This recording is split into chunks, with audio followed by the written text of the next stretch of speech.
दीवारों के भी कान होते हैं, ये कहावत तो आपने जरूर सुनी होगी, लेकिन क्या आपने अपने कानों पर गौर फरमाया है? कहीं उनमें कोई बीमारी तो नहीं? दोस्तों, कान हमारे शरीर के बहुत ही संवेदनशील और महत्वपूर्ण अंग है। अगर इनका सही तरह से ख्याल नहीं रखा गया तो नाजुक प्रकृति के होने के कारण कान से जुड़ी अनेक समस्याएं खड़ी हो सकती हैं, और अगर मर्ज बड़ा हो और इलाज जल्द नहीं किया जाए तो सुनने की शक्ति पर भी असर पड़ सकता है। नमस्कार, मैं ऋचा भाटिया आप सभी का स्वागत करती हूँ आरोग्य में। चलिए प्रोग्राम की शुरुआत करते हैं और स्वागत करते हैं अपने वैद्य दीपक कुमार जी का। वैद्य जी, आपका बहुत बहुत स्वागत है हमारे स्टूडियो में। वैद्य जी, आज हम कान से जुड़ी बीमारियों के बारे में बात करेंगे, तो सबसे पहले मैं यही जानना चाहूंगी कि आप हमारे दर्शकों को बताएं कि कान से जुड़ी कौन कौन सी बीमारियां हो सकती हैं। ऋचा जी, कान से जुड़ी बीमारी सबसे पहले तो ये है कि हमको सुनाई कम देने लगेगा, कान बंद होने लगे, या कान में फोड़े फुंसी हो जाए, या कान में कोई कीड़ा चला जाए, या कान के अंदर फंगस बन जाए, या कान बहने लगे। ये कुछ बीमारियां हैं। इनके कुछ कारण भी हैं। जैसे हमने देखा कि किसी का कान बहने लगता है, उसका एक मुख्य कारण जुकाम भी है। जब जुकाम बिगड़ जाता है तब ये दिक्कत बन जाती है। दूसरा, हमने देखा कि किसी का ब्लड प्रेशर बहुत ज़्यादा हाई रहने लगता है और वो ब्लड प्रेशर का इलाज नहीं करवाता, तो उसके कारण उसकी नसें कमज़ोर पड़ने लगती हैं। कान पर भी उसका निश्चित रूप से फ़र्क पड़ता है, कम सुनाई देने लगता है। बहुत से लोग बिना मतलब कान कुरेदते रहते हैं, पर्दे में छेद होने का डर रहता है, नहीं कुरेदना चाहिए। लेकिन कई बार कीड़ा चला जाता है तब भी बहुत दिक्कत आती है। और कभी कभी प्रेशर के कारण, जैसे हम पहाड़ पर गए या हवाई जहाज़ में यात्रा कर रहे हैं तो हमारे कान बंद हो जाते हैं। तो इनके लिए सबसे अच्छा तो यही है, कान शूल और दर्द में नीम तेल टपकाए, बहरापन और कान के सब रोग मिटें, छोटी सी ये दवाएं। कान के किसी भी रोग में अगर हम कान में यदि नीम का तेल नियमित रूप से डालें तो हमको कोई बीमारी होने के चांस नहीं होंगे। जी, तो जैसा कि आपने बहुत सारी बीमारियां बताई कान की कि कौन कौन सी बीमारियां हो सकती हैं, तो सबसे पहले हम बात करेंगे बहरेपन की। किन किन कारणों से ये बहरापन होता है और आयुर्वेद में इसका क्या इलाज है? क्या बहरापन दूर किया जा सकता है?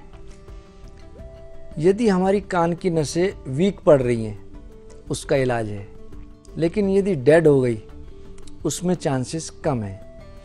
कभी कभी कुछ माँ बाप या टीचर्स बच्चे के गाल पर तमाचा मारते हैं, कान का पर्दा भी फट जाता है, तब ये दिक्कतें आ जाती हैं। दूसरा, मैंने जैसे अभी बताया, ब्लड प्रेशर के कारण ये दिक्कत आती है। और नज़ला बहुत छोटी सी बीमारी है, लेकिन कई बार ये कानों पे जब नज़ले का असर आने लगे तब ये दिक्कत बहुत तेज़ी से बढ़ती है। तो अभी जैसा कि हम बात कर रहे हैं बहरेपन की, कुछ लोग होते हैं जिनको जन्मजात से ये बहरेपन की बीमारी होती है, क्या उनके लिए कोई इलाज है आयुर्वेद के पास? इसके चांसेस बहुत कम है, लेकिन कुछ केसेस में हमने देखा कि नीम का तेल अगर नियमित रूप से डालें कुछ फ़र्क पड़ता है। एक प्रयोग जो मैंने कुछ लोगों पे प्रयोग करके देखा, सब में तो नहीं लेकिन मेरे को कुछ सफलता मिली। आँखें का पंचांग, यानी कि आँखें को हमने जड़ से उखाड़ लिया और उसको धो लिया, उसको घड़े में रख के फूंक लिया, उसकी राख निकाल करके रख ली। उसकी राख, लहसुन और सरसों का तेल, बकरी का मूत्र और बकरी का दूध, हमने इसको मिला करके पकाया, और पका करके जब अच्छी तरह लहसुन फूंक गया, बकरी के दूध के पानी की मात्रा उड़ गई, बकरी के पेशाब की मात्रा उड़ गई, सिर्फ तेल ही तेल बचा, उसको उतार कर छान कर 3-3 बूंद डाली तो कुछ लोगों में बहुत अच्छा इसमें लाभ प्राप्त हुआ। वैसे तो बहरेपन की बात हुई, लेकिन अब बात करते हैं बहने पे। कई लोगों के कान बहुत ज्यादा बहते हैं और आजकल तो काफी आम बीमारी है ये, तो ये किस कारण से होती है और इसका क्या इलाज है? मैंने जैसे अभी बताया, जुखाम, ब्लड प्रेशर, ये कुछ बीमारी है। कुछ लोगों को कुरेदने की आदत पड़ जाती है, तब भी ये दिक्कत बन जाती है। अंदर कोई जख्म बन जाए, सड़ने लगे, जख्म ठीक ना हो पाए, तब भी मवाद की शिकायत हो जाती है। उसके लिए आप हल्दी ले लो, हल्दी को कूट कर तेल में खूब अच्छी तरह पका लो और उसको छान लो। उसकी 3-3 बूंद नित्य प्रति हम डालें तो बहना बहुत कम भी होगा और धीरे धीरे कान पे कोई विपरीत प्रभाव नहीं पड़ेगा, हमारी सुनने की शक्ति बढ़ेगी। और कान बजना करके भी एक बीमारी होती है, तो ये बीमारी क्या है और इसका क्या इलाज है? कानों में कभी कभी घूं घूं की आवाज़ आती है। इसका मुख्य कारण हमारी कान की जो नसें हैं उनका सूखना है। इसका एक कारण ब्लड प्रेशर और नज़ला भी है। यदि नज़ला है तो हमें नज़ले का ट्रीटमेंट करना चाहिए, यदि ब्लड प्रेशर है तो हमें ब्लड प्रेशर का भी इलाज करना चाहिए।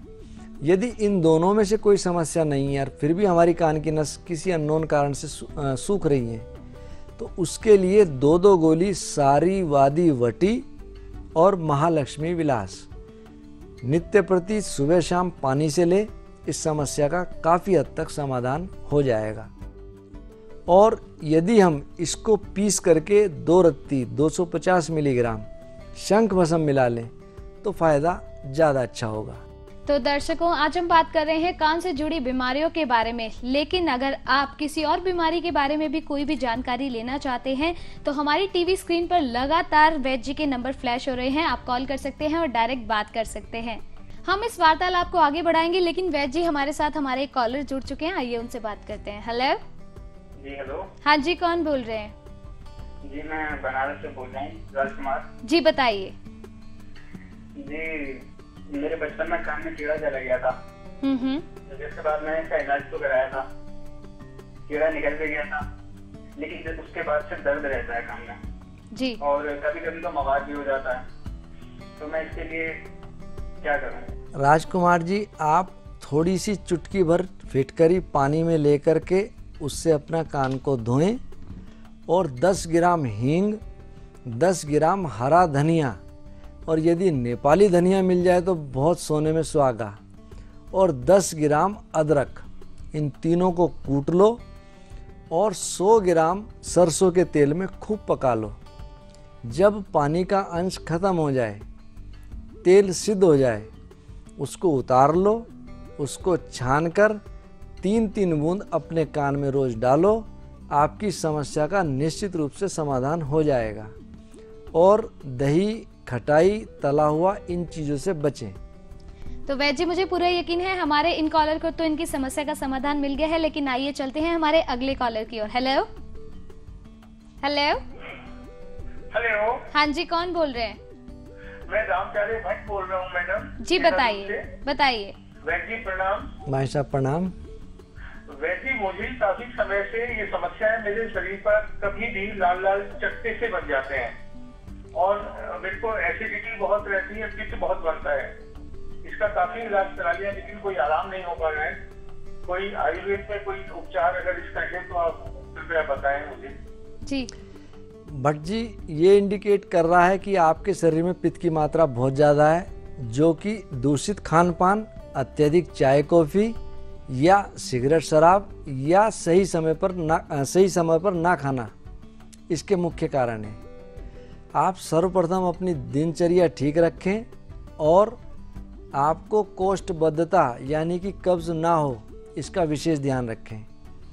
हरी सब्जियों का सेवन ज़्यादा करें।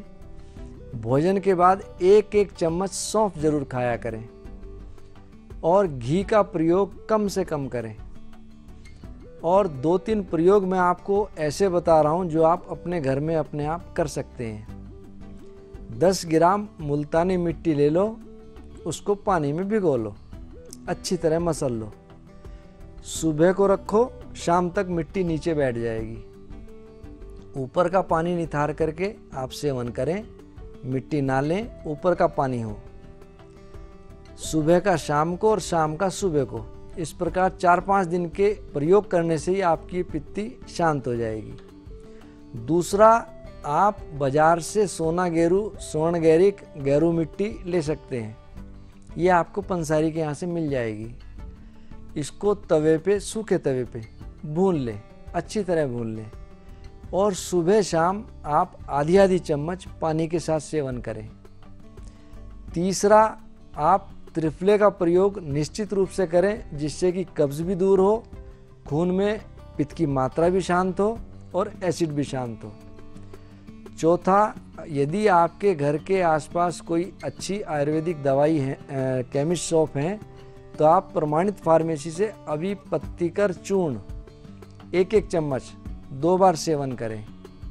या अगर आपके पास मुलहटी का चूर्ण हो या साबुत मुलहटी हो तो 1-1 चम्मच चूर्ण या लगभग 4 से 5 ग्राम मुलहटी चूसें या चबा के खाएं।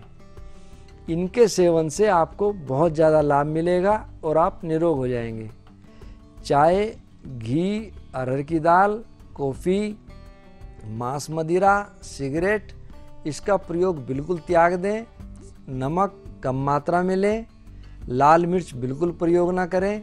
स्वाद के लिए आप हरी मिर्च डाल सकते हैं, लेकिन वो भी कम मात्रा में। और पानी का जितना सेवन करेंगे आपको उतना लाभ मिलेगा। नारियल पानी आपके लिए बहुत मुफीद रहेगा। नारियल पानी का सेवन जरूर करें। अनार खट्टा ना हो, ताज़ा अनार हो, मीठा अनार हो, बहुत फ़ायदा देगा। आप ये छोटे छोटे 4-5 प्रयोग करें, आपको निश्चित रूप से निरोग हो जाएंगे और कोई दिक्कत नहीं आएगी। तो हमारे दोनों कॉलर्स को तो उनके सवालों के जवाब मिल गए हैं, लेकिन अगर आपका भी कोई ऐसा सवाल है और आप वैद्य जी से बात करना चाहते हैं तो टीवी स्क्रीन पर लगातार वैद्य जी के नंबर्स डिस्प्ले हो रहे हैं। आप उन नंबर्स पर कॉल कर सकते हैं और अपने सवालों के जवाब पा सकते हैं।